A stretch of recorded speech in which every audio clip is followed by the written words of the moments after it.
What's up, guys? We are back for this Thursday slate. Have a 5-game slate for tonight, so let's get right into it. Please like and subscribe before we get going.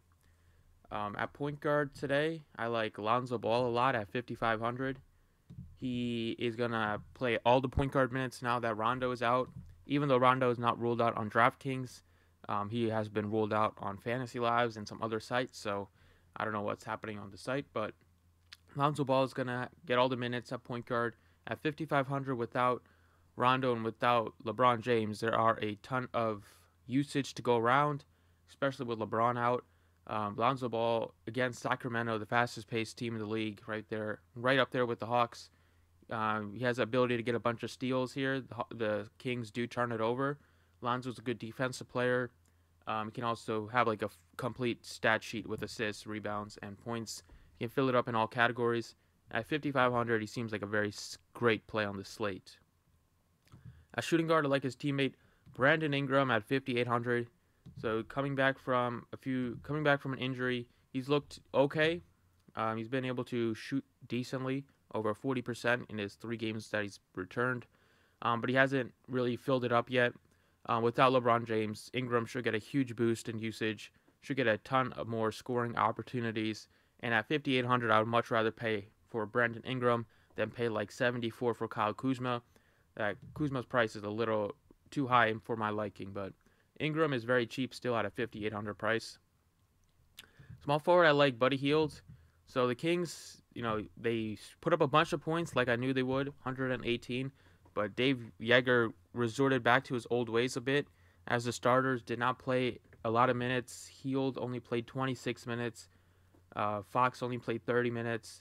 Cauley Stein only played 23 minutes, and Belicia just played 25. So in the fourth quarter, Yeager kind of just threw out his scrubs. That might be because it is a back-to-back. They are playing the Lakers, and he kind of knew that the Kings were not going to win that game. But I think he's not going to pull that kind of crap at home in Sacramento. So Buddy Hield should be locked into 35 to 38 minutes here. Coming off a terrible shooting outing, I think he's going to step it up big time. I'm back under 7,000. He still has a lot of upside because when he gets hot from 3, he's going to drain like 6, 7 threes. And he's been a lot better rebounder this year. So I like Buddy Hield against the Lakers. I just like, stacking up both sides of this game. Power forward, I like B. Jelly again. After it looked like he wasn't going to do anything. Last night he came through for us with 35. With a big outing, like I said, blocks and steals, something that he did do a lot of earlier this year.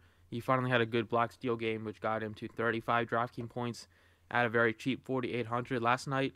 He's at 4,800 again. I love this game environment here for him to rack up those defensive stats.